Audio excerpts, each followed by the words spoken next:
Mathieu Bobin, j'ai 27 ans et me présenter en quelques mots. J'ai la chance d'avoir des parents très croyants qui ont 5 enfants et c'est eux qui m'ont transmis la foi étant petit. Et donc à 12 ans j'ai eu envie d'aller dans une école, une espèce de petit séminaire, plutôt une école pour discerner, pour aller pour réfléchir à sa vocation. Les garçons de la 4e à la terminale, j'y ai passé là-bas 6 ans, 6 années extraordinaires. Il y avait un projet, bon scolaire bien sûr, il faut le faire, fraternel, on vivait quelque chose avec les autres gars, et puis spirituel. On avait la messe, l'adoration tous les jours, tout ça. Pendant 6 ans c'était génial. Et puis après ça, j'ai eu mon bac L, j'ai fait une année de prépa littéraire au lycée Watteau à Valenciennes, une année de prépa option philo au lycée Châtelet à Douai, 3e année de licence philo à Lille 3, et après hop, séminaire de Lille pendant 2 ans, puis séminaire de Rome pendant 3 ans, j'ai été ordonné diacre, et voilà, maintenant j'ai été nommé pendant 1 an à la paroisse de Douai comme diacre pour exercer le ministère, baptême, funérailles, mariage, catéchine, prédication et rencontrer les paroissiens tant que faire se peut. L'histoire de ma vocation. Alors comme je le disais, j'ai cette chance que mes parents ont fondé leur vie vraiment sur le Christ, puisque au bout de 15 ans de service, papa et maman, service dans la gendarmerie, papa et maman ont tout quitté pour entrer dans une communauté nouvelle qui s'appelle la communauté Nazareth.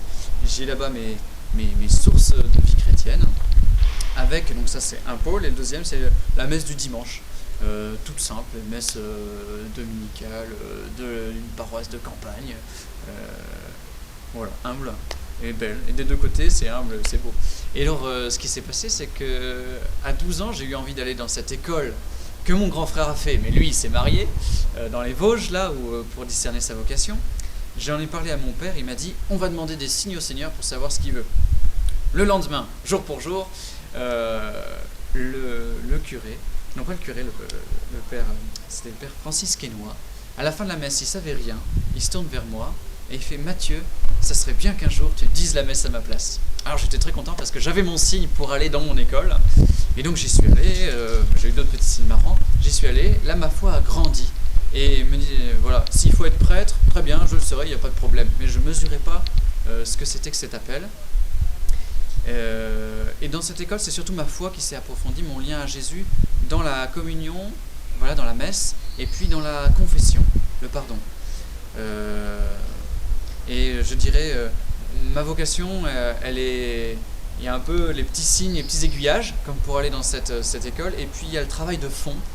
Ce qui s'est fait au niveau du travail de fond, je suis touché par la confession.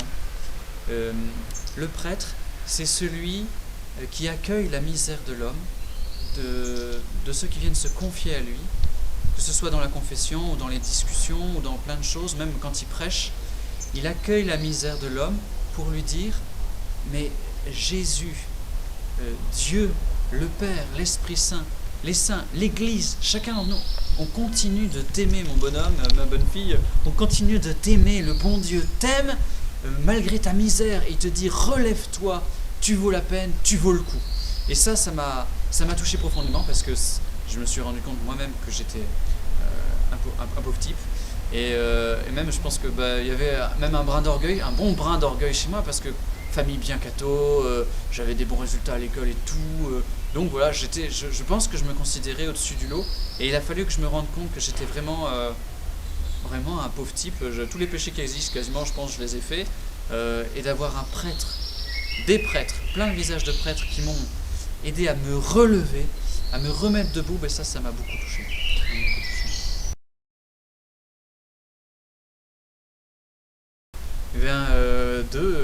Comme Jean-Paul II, n'ayez pas peur d'ouvrir grand les portes au Christ, parce que j'ai fait confiance à l'Église en allant au séminaire de Lille, puis on m'a dit le séminaire de Rome, j'y suis allé, et j'ai découvert dans les deux des gens extraordinaires, avec leurs mêmes difficultés que moi à d'autres niveaux, mais des gens qui portent des trésors du Christ en eux, et rien que ça m'a enrichi, et d'avoir fait confiance dans ma vocation, dans la recherche de ma vocation en tout cas, qui était celle-là, un peu exigeante, mais toutes en fait elles le sont, parce que quand on écoute les familles, on voit que se marier, suivre le Christ, être disciple du Christ, quelle que soit notre vocation, c'est extrêmement exigeant, et ça demande des très grands sacrifices, qu'on soit marié, qu'on soit religieux ou qu'on veut devenir prêtre, voilà, c'est dur et c'est merveilleux. Donc faut pas avoir peur, faut y aller. Et le deuxième, ça serait le prêtre, c'est, comme dirait saint Paul dans la première lettre aux Corinthiens, c'est l'intendant des mystères du Christ. Et il a dans ses mains des trésors incroyables qui le dépassent complètement, qui lui n'est rien par rapport à ce qu'il a dans les mains. Donner le pardon de Dieu, consacrer le pain et le vin pour que ça devienne le corps et le sang du Christ, ce sont des choses très grandes. Alors oui, laissons-nous attirer par ces merveilles qu'on peut donner en se consacrant et en recevant le sacerdoce. Voilà.